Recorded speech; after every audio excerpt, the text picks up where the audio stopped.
The Raven, Edgar Allan Poe.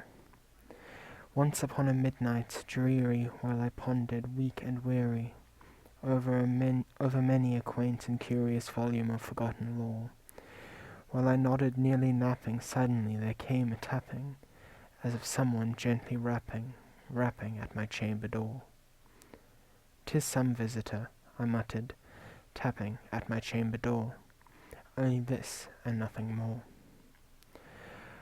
Ah, distinctly I remember it. It was in the bleak December, and each separate dying ember wrought its ghost upon the floor.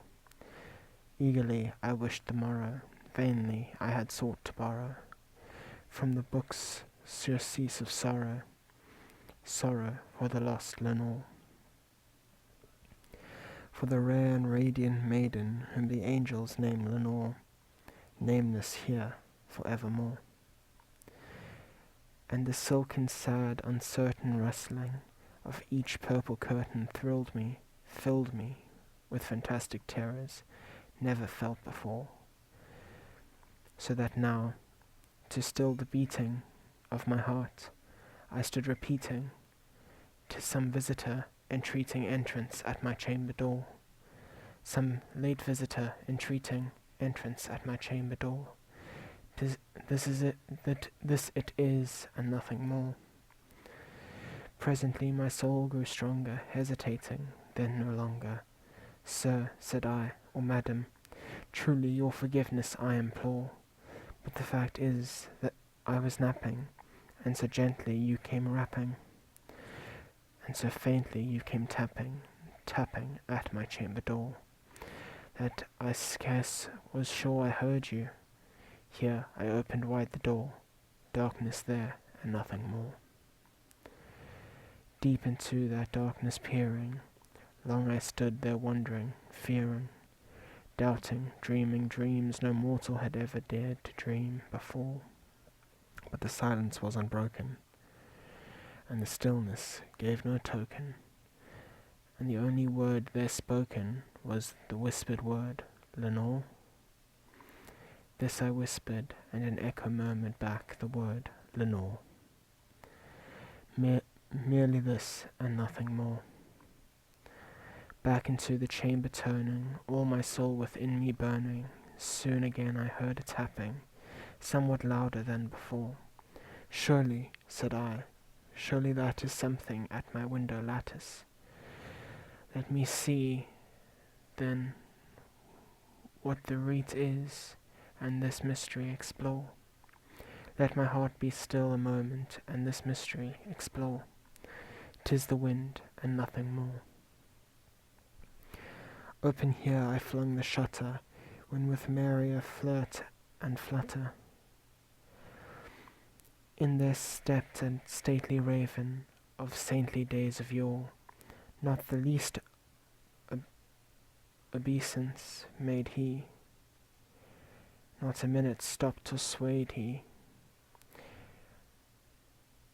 but with mine of lord or lady, perched above my chamber door, perched upon the bust of Pallas just above my chamber door, perched and sat, and nothing more. Then this ebony bird beguiling my sad fancy into smiling, by the grave and stern decorum of the countenance it wore. "Though thy crest be shorn and shaven, thou," I said, "art sure no craven.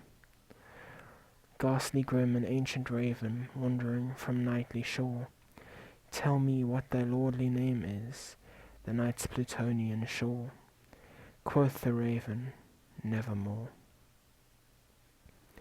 Much I marvelled this ungainly fowl to hear discourse so plainly, though its answer little meaning, little relevancy bore, for we cannot help agreeing that no living human being ever yet was blessed with seeing bird above his chamber door, bird or beast upon the sculptured bust above his chamber door, with such name as Nevermore.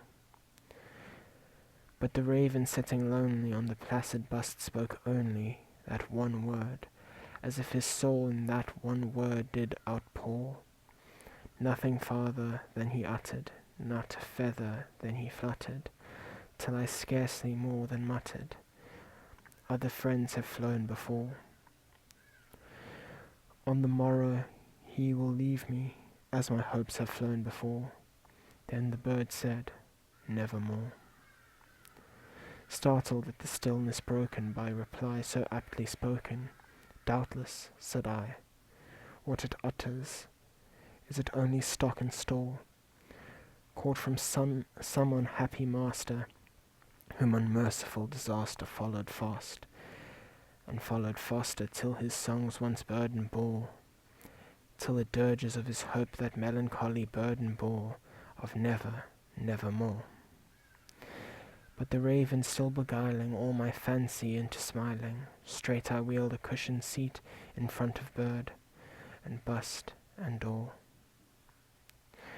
Then upon the velvet sinking I betook myself to linking fancy unto fancy, thinking what this ominous bird of yore, what this grim, ungainly, ghastly, gaunt, and ominous bird of yore meant in croaking nevermore.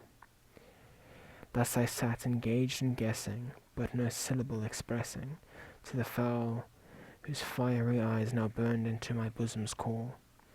This and more I sat divining, with my head at ease reclining on the cushion's velvet lining, that the lamplight gloated o'er. But those velvet violet lining, with the lamplight gloating over, she shall pass, ah, nevermore. Then methought the air grew denser, perfumed from an unseen censer, swung by seraphim, whose footfalls tinkled on the tufted floor. Wretch, I cried, thy God hath lent thee, by these angels he hath sent thee, respite, respite and nepenthe from thy memories of Lenore. Quaff, oh quaff, this kind nepenthe, and forget his lost Lenore. Quoth the raven, nevermore.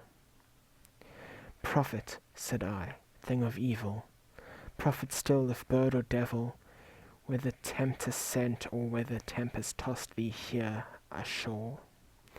Desolate yet all undaunted, on this desert island, on this desert land enchanted, on this home by horror haunted, tell me truly, I implore. Is there blame in Gilead? Tell me, I implore.